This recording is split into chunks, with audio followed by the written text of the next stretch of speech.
Welcome back to another episode of Projecting Grandeur. I am your host, Ron Dichter. Really excited for today's show. I have a gentleman with me who I've had the opportunity to interact with a little bit before the show and get a feeling for his background. And as I do research on all my guests, I just am amazed at how many amazing things people accomplish. And Hussein Hallak is very much an accomplished entrepreneur, educator, and really the visionary behind the next Decentrum and Momentable Art. Launching startups for over 2 decades now, and really excited to have you join the show. So Hussein, welcome. Thank you. Thank you for having me. Looking forward for a great conversation. Absolutely. So just jumping right into it, I mean, you have launched more than 20 startups. That's a staggering number. And now you lead the next Decentrum in Momentable Art. Like personally, professionally, like what moments do you think have shaped your vision? Because there's just got to be so many. Yeah. I would say I'm an opportunist. So what happens is there's an opportunity to work with great people. Mostly it's presented through, let's say, somebody, I'm working on this. What do you think? Can you help me? Because I have, I think I would say a generalist approach to several skills. In particular, I have, I think, three skills that kind of shape why people want to work with me. Number one, I make things look good. So because I started as a designer, whatever I touch, I make it look really good. So whether it's a presentation, it's a document, I just a perfectionist. So people like how things look when they work with me, or they see how things looked like in the past. And it's like, can I get that? The other thing is I do have a great way with words because I used to write since I was 16. I love to write poetry, and I read quite a bit, and I read in business. So I'm able to express. A lot of times people have a vision, but and this is actually one of the key things that I work with business leaders, is they have a vision but they don't know how to articulate it in such a way that captures what people say.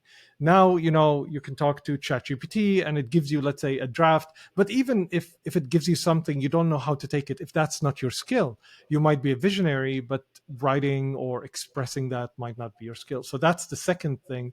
And the third thing is a way of strategic thinking. Because I've worked across multiple sectors, not because I wanted to. I just see an opportunity and I'm curious. By nature, I'm very curious about certain things. So I would jump in. It's like, yeah, I can do that. I can learn this. I've never kind of have this ability to, or maybe this vision of myself that I can do anything except, like, becoming a doctor. Because I'm an engineer, and studying electronic engineering is a really hard, like the books that we study is like this thing. So I felt nothing can be that difficult. So strategic thinking, so these key things, making things look good, the ability to articulate, and strategic thinking, entrepreneurs find them very alluring to have around them. So I ended up, people say, let's partner on this, let's work on this, and I have nothing to lose, in the sense that it's a new opportunity to learn. So that's how I ended up doing, over 20 companies. Yeah, and I like that you compartmentalize it into three things, like, and they're very diverse. You have the creative side, but then you talk about the Mm, engineering, and like you've just got these mm, two different worlds. That's really interesting. Well, the next Decentrum, it focuses on digital education in the creative space. mm. What problem were you solving, and how has that evolved with Momentable Art? Thank you for asking. Well, when we first started, we saw the transformation, especially with, at the time, crypto, and the rise of Bitcoin and digital currencies and blockchain. We saw that the new technologies that are rising, I mean, older technologies, it's not that they were very approachable, but they were easier, let's say, for people to get into it. Everybody uses the internet. Even when internet was introduced, email was a replacement for, current mail. So all people had to do is open email, open Word document. Things were not that difficult unless you're trying to learn, I don't know, Photoshop or stuff like that, that requires skills and talent on your end.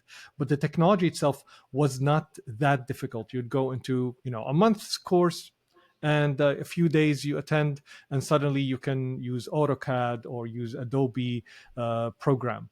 But the new technologies, let's take blockchain, AI, I would say AR, VR, these technologies required a lot of technical learning, and you had to understand the technology to understand what to do with it. Before, you didn't have to understand how Photoshop works. You just need to know how to make it work. Not to say that to use ChatGPT you need to learn. I mean, more than writing and asking it questions. But if you want to go further, for organizations who want to build on AI or organization they want to build on blockchain, they need a deeper understanding. That was difficult. So we saw an opportunity to help people bridge that gap. So Nexus Centrum started as an education company in emerging technologies to help bridge that gap. And it grew from there, where we saw the opportunity was in digital transformation. So right now we work with companies that are generating $1 million and above, and they've got their operations in place. But what we do is we uplift their brand, manage their customer relations, expand their product line, help them diversify their revenue and enter new markets. And we do that by bridging between, by using those technologies to empower their business. So we bring the same thing that I used to bring, but in a different way, which is three things: the ability to understand or bring creative thinking to their work, the ability to bring technology to their work, and the ability to bring data analysis and strategic analysis to where they need to go. So we bring those three with the power of technology to advance them forward. Yeah, that's a lot. And I didn't realize the size of the companies that you work with. That's very interesting, because those are people that have the resources to really get to that next level using that technologies. Well, you often talk about, turning failure into fuel, and I've read that a couple times. Can you share a failure early on, that really fundamentally changed your approach to business and maybe even life? Yeah. I was lucky when I first started in business that I didn't know what I was doing. And to the extent I was very successful, my first, I would say, freelance design work, I got paid more than I've ever been paid. To give you an idea, in Syria, well, growing up in Damascus, Syria, the oldest capital in the world, I got paid $100 to be an engineer, but per month. So it's not a lot.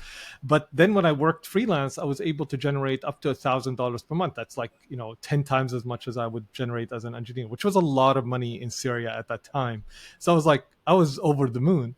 So it was a success as a freelance. And then I started in partnership with a friend of the family. We started a small agency, and it was very successful. I launched like a national competition, then started my third company, which was a tech company that is an online gaming company. We built websites as games. That was 2002, 2003. And it was acqui-hired within 3 months. Like, it was from success to success.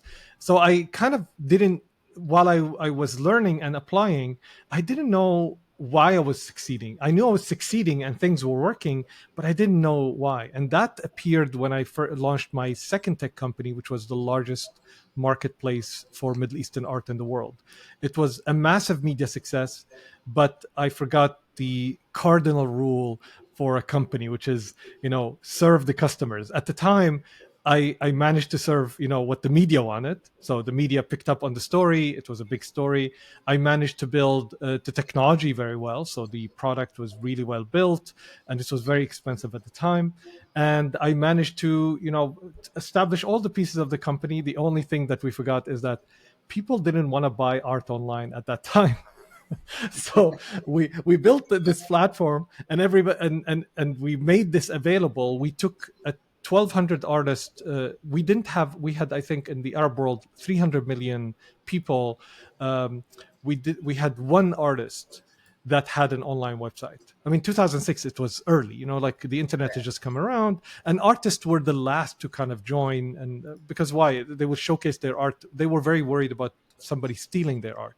And for them, showcasing in a gallery far important than this internet thing. Nobody cared about it. So when we put those artists, everybody picked up on the story, but nobody wanted to buy art online. People will go see art in gallery. To change the behavior of a customer is a big deal. Now, I was always online, and I thought this is the future, and it was, but we were like 4-5 years too early. So what that meant is we couldn't generate any income. And I was like, why is this not working?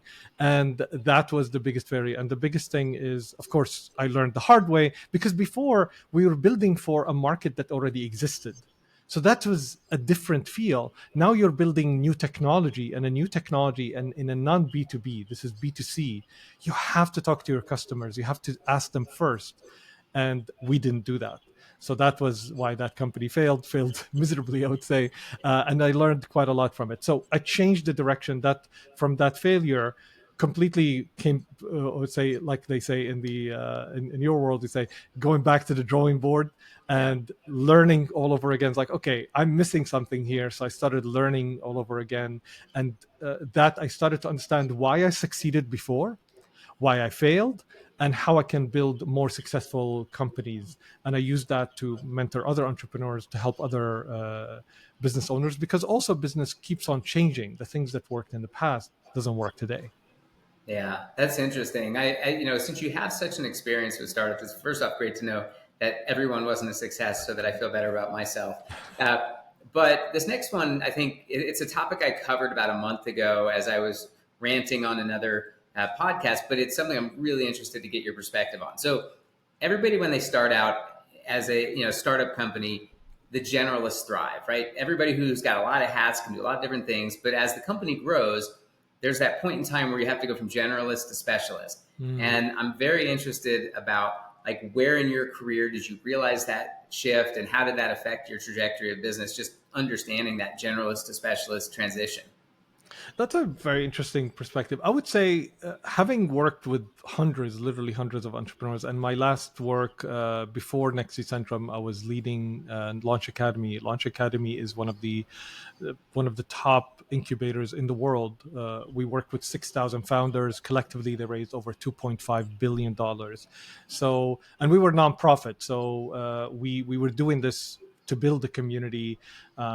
And I got to be the general manager and the head mentor. So I've mentored a lot of entrepreneurs, and when I've seen the themes, there are all kind of people that be entrepreneurs. So there is this perspective that an entrepreneur is a certain kind of people. No, there are all kinds of entrepreneurs. There are the engineers who know a technical or highly technical. They know the technical thing, and that's their specialty. There are the generalists, like you said, who have a lot of general. There are the people with ideas. There are the people with without an idea, but they're good executors and they kind of pick up on the idea. So there are all kinds of people. What would make an entrepreneur highly successful, and the transition is, number one, their willingness to execute, their passion about not what they want to build but the problem they want to solve. So all of the time, and this is not an entrepreneur, this is not natural. Our natural desire is to focus on what we can do. So that's, I think, what we do. So whether you're a journalist or a specialist, what ends up happening is you focus on the things you can control, but that's not necessarily the things that will make you successful. What would make you so I'll give you an example. Most entrepreneurs focus on the product, not because they're misguided or they don't know, because the product is easier to control. It's all under your control. You know what you want to build, you know what you want to put in it. But what we try to shift the focus of entrepreneurs is towards the problem. You need to know what problem you're solving, because multiple solutions will show up. And if you look at any company that is successful right now, look at their early beginnings, what they started with, what the product was, and what the product is. Look at Instagram, for example, look at Facebook, just as an example, where they were and what they are right now. They're a completely different product. And the reason is you become closer. If you're solving a problem and you're constantly solving problems for your customers, you come closer to the customers and your product evolves. So that's the first shift. Now, where does the transition? You're right in a way that generalists do have a lot of entrepreneurs in are generalists, because when you're generalist, you see opportunities in many different areas, and then you decide to kind of pursue one. What ends up happening is, as you build your company, you realize that there are certain areas where you need people to focus on it. Now, sometimes if you're someone who's specialist in that, some entrepreneurs step out of the CEO role and become, let's say, product focused. And some CEOs or some entrepreneurs stay as leaders and they hire people to fulfill those roles. It depends on what the company needs, and it depends on where your passion is. Some entrepreneurs love to maintain control of that product. If you remember Steve Jobs, I was seeing this documentary between the Steve Jobs and Tim Cook. Steve Jobs met with the product team every day Tim Cook meets maybe once a week, once every 2 weeks. So see the difference. Tim Cook is an operational specialist, and that's what he meets with investors more. So it depends on your vision of the company, your vision of yourself, and where you see your passion. Yeah, that makes a ton of sense.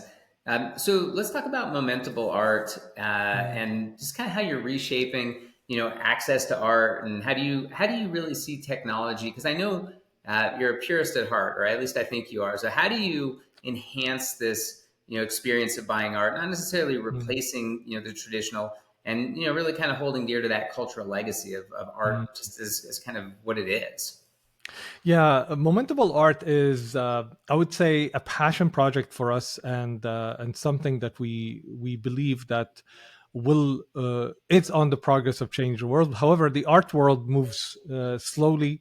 Not a dig at the art world, but it's just the way it is. So the idea behind momentable art is to make art more accessible beyond the museum's walls. So there are around 100,000 museums, or 100 over 100,000 museums around the world. There are 30,000 museums in the States, for example. So there's a ton of museums, for small to big.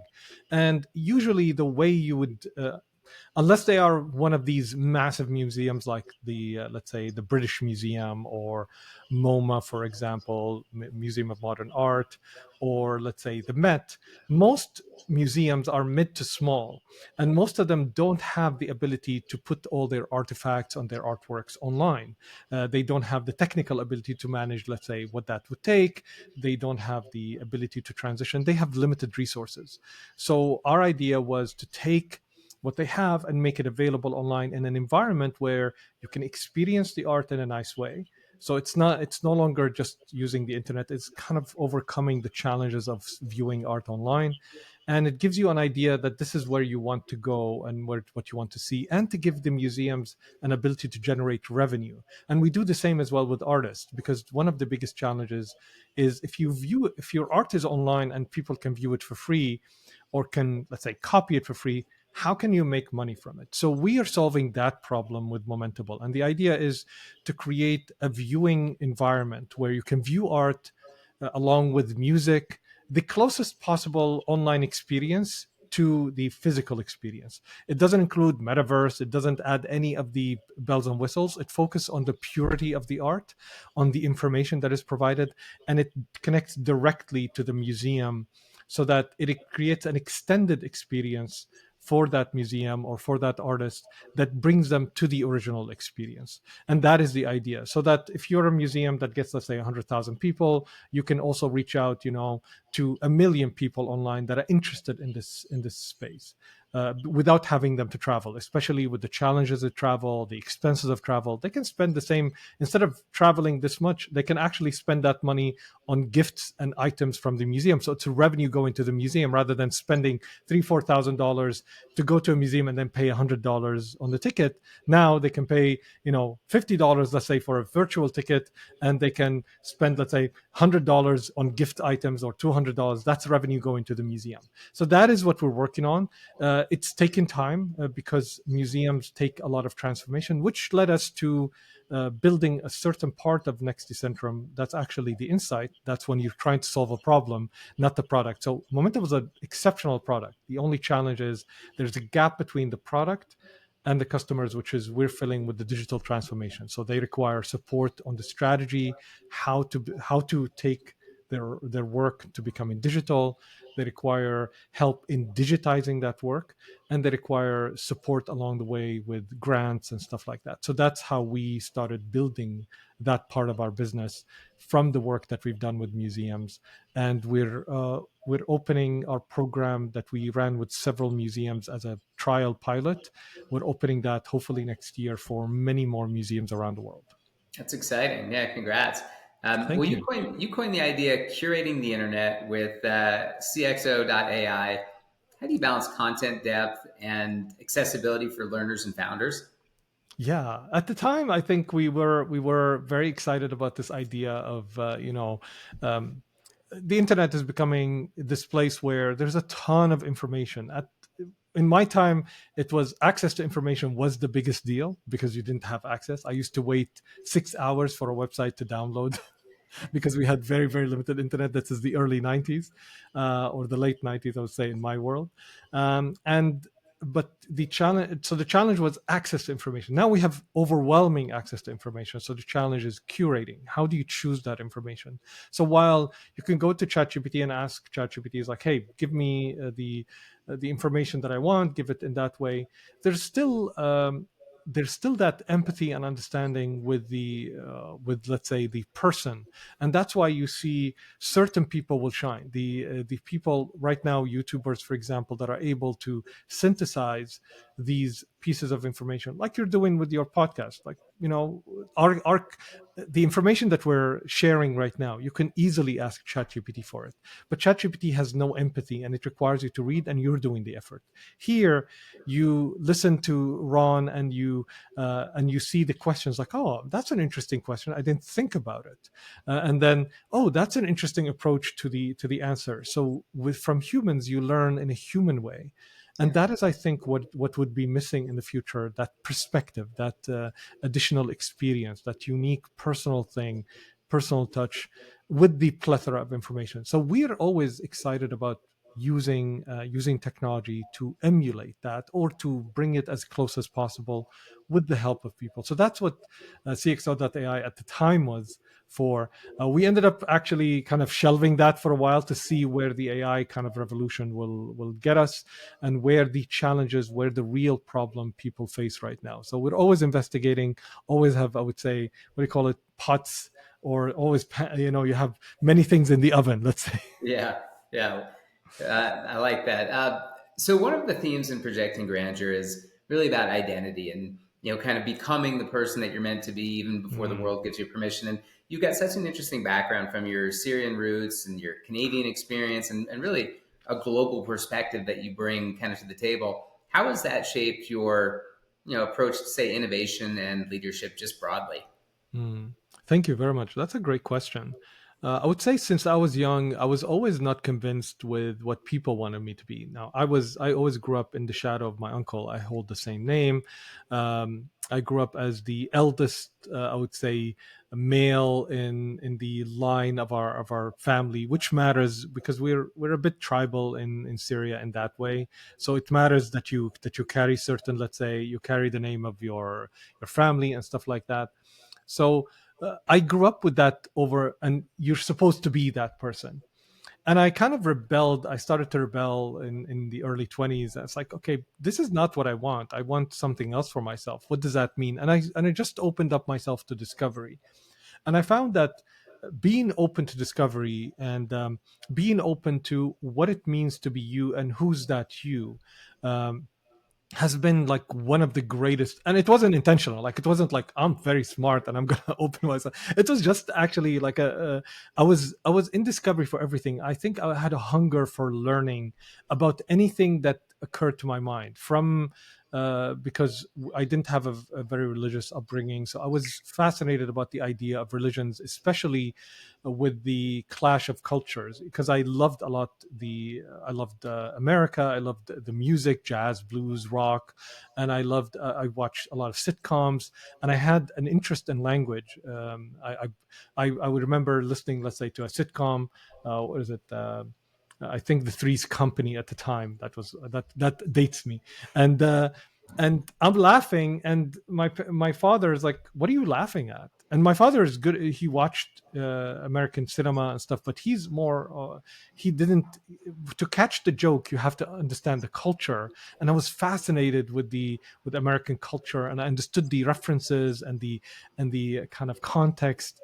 So for me, that was a fascination, and that fascination led me to learning even more. And the more I learned, the more my character and who I am got shaped, in the sense that I would adopt a certain things, like, okay, so this matters, that's what I go at. And I didn't pay a lot of attention to who I am, like, what does that mean about me and what do I want? I just care. This is for me, it was, this is the ultimate in that field, I'll go after it. So for me, I think what shaped my character is that desire to always reinvent myself, and Yeah. recreate myself in relation to something I wanted. So if I wanted to, build businesses, I would learn everything I want to about a business. Instead of saying, well, I'm a businessman, I say, what would it require to become that great person in business? And I will adopt those, and I will try them for size, per se, if that makes any sense. And I'll try them for size. I was like, oh, this is working, this is not working. I'll drop what's not working, I'll adopt what's working. And that kind of shaped who I am step by step. So I became this person that's constantly evolving. And I like that because I enjoyed the process, if that makes sense. Yeah, it makes a ton of sense. I like that. So you're currently writing a book, I believe it's called The Dark Art of Life Mastery. Yeah. That sounds very deep. Thank you. So can you share what mastery means to you, and how does Yeah. that concept show up when you work with founders? Well, I actually, I great news. I got it published. Ooh, So congratulations. thank you. I appreciate that. This is like the hard copy. So I wanted to write a book forever because all of the people I respected and all of the people I looked up to wrote books. The people, because those were my mentors at early stages, I would say, in my life. Um, everyone that mentored me, everyone I listened to, looked up to, was someone, an author who wrote. I would remember reading Stephen Covey. I remember reading Neil Donald Walsh, Stephen King. um, Anyone that I looked up to was a writer. And poets, for example, Mahmoud Darwish or Nizar Qabbani, which are the top poets in the Arab world. So for me, these I wanted to. For me, those were the people who contributed to my life. So I want, if I whatever I was doing in business, while it was great and it was like a good success, for me it always stayed in my mind that for me to make a great contribution, I have to write something. So I started writing several books when I moved to Vancouver in the 2014, 2015. But the challenge is, I was writing a book. The mindset was I was writing a book to be an author, not to contribute to the world. And I would reach halfway through it. I was like, oh, I'll plow through it. Let me see. Reach halfway through it. Or sometimes I finished the book. I wrote like four, and I didn't feel a connection because I couldn't hold, like right now I'm holding this book and I'm proud of it. I felt like if I were to hold this book and somebody's like to ask me this question, why did you write the book? It's like, because I'm an expert. I didn't have the answer. But this book in particular, after COVID came around, I felt I had, first of all, I've learned a lot and I had these frameworks of looking at things. I'm a framework kind of guy, and perspectives of looking at the world. And I felt this, I want to leave that with my kids and the people I never got to mentor in person, I never got to meet. And I felt like this would be my contribution to the world. All these decades of learning and trial and tribulations, I can bring them, but I can bring them in a way, not here's what I've been through. It's more like here's an understanding you can adopt that can open up opportunities for you. So that's how I saw the book that I'm writing, and that's why it's called The Dark Art of Life Mastery, because I reached a point in my life that I was almost okay with whatever they can go. I was actually excited about my life, and I saw people. I would sit with someone, and they were pondering, like the decision to join, to take on a role, let's say, or to change their job, and they're pondering on it for months on. I was like, I will make that decision in a split second, and that doesn't mean that I'm right. It's just that you have the opportunity to live multiple lifetimes within a few 3 months, because we don't know when we're going to die. We don't know that today is the last day of our lives. And if you spent the whole day pondering which job you're going to take, as if that's going to change your life, because you can take the job today and tomorrow the market change and you can be fired from it. So all that pondering for 3 months was gone. So why don't you make the decision right now? And how can you have anchoring points that you can make the decision really fast? So the book is about choice, and life mastery is about making those choices in the moment and to be extremely fast, extremely rapid, especially in today's world Yeah. with AI and technology rapidly moving. You can't afford to take months to make a decision. You have to make a decision now. So the Yeah. book is about that, and it has a conversational tone, as if you're talking with me, and it has a lot of art in it as well. As you see from the cover, there's art in every chapter. So it gives kind of people that, again, the art section, it's as if we're walking in a museum and we're having a nice conversation that will uplift you and make you be able to make decisions in the moment. Yeah. Well, awesome. Well, listen, I just have one more question for you, Please. and I want to kind of tie it back. So when I launched the show Projecting Grandeur, I kind of explained that it's, kind of becoming the person that you're meant to be, but that doesn't always resonate with everyone. I'm curious, when you think about, when you step into a role fully, and it goes really back to your question about making that decision and just jumping into it. And you think about looking back, because you've done some great things, and it's really like it's very much a motivating factor for someone like me who's a type A, but there's other people out there that they're just getting started. But as you look back and somebody says, this is what Hussein is remembered for, like, what kind of legacy do you want to build, and what do you hope people remember you by when it's all said and done?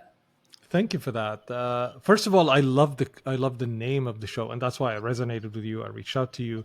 I think the key thing is when you choose. A lot of people think when there's an opportunity, they think, well, what skills do I have, and what do I bring to the role? And my approach is different. It's like, who do I choose to be, and then I acquire all the skills, because you're able to acquire skills, you're able to learn, you're able to build yourself up. So first, choose who you want to be, and then work towards that. It's kind of like choosing to climb a mountain and then you climb it in the sense. So you have to see yourself at the top. So that's how I would say, that's why I resonated with you. And I think the way I'm remembered, thankfully right now, one of the things I'm blessed with is I'm remembered as someone who contributed to people's lives that I met with. Sometimes in the smallest thing possible, like I would know a friend of mine, and he used to work at Starbucks. Nothing wrong with that, but he's an author, and he's like, what do I make the jump or not make the jump? And I said, you know what, tomorrow you're leaving your job. Like things like that. I won't. It may seem like, oh, I made the decision for him, but for me, I saw him, he made the decision already, but he was hesitant to take that chance. So I'm remembered sometimes like that, as someone who pushed people off the ledge because I knew they would fly. And I'm remembered sometimes as someone who had a nice conversation with someone that opened things for them. I have people kind of tagging me we would be walking down Vancouver, somebody comes like, Hussein, we met, I don't know, a few years ago, and you told me this, and here's what I built. And that is, I like to be remembered as someone who added value, who helped people see something for themselves that they didn't see before, rather than someone, oh, Hussein, you're awesome or great. Of course, I love that. Don't get me wrong. I still have that vanity, and I still have that human side of me that I love to be seen as the great, awesome person. But the thing that touches me the most is knowing that I've contributed to someone's life or added value in such a way that it made a difference for them. And that's why I wrote the book. The book will make a difference for you, will change. And that's what I wish for people. Pick up the book, let it make a difference for you, and share that with me, a review, or send me an email. I would love to hear that.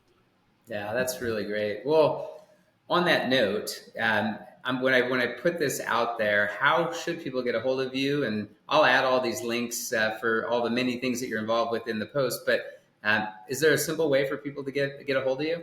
Absolutely. HusseinHallak.com. If you go to, we're building a new website, but the website is there right now. You can find my book. You can find out more about me. If you're interested, you can find all my links there. So HusseinHallak.com. That's where you find me. And yeah, I look forward to hearing from you. It's awesome. Well, listen, I really appreciate you being a guest on the show. I will say you are very easy to talk to, so I can understand why founders gravitate to you and resonate. So thanks again for sharing your wisdom, and hope my audience really appreciates it. For everyone else, keep projecting that grandeur. Take advice from people like Hussein. There's a lot of great information out there, and you have to put it into your own thought process to become your own version of yourself. So for now, take care. Hussein, thanks again. Thank you.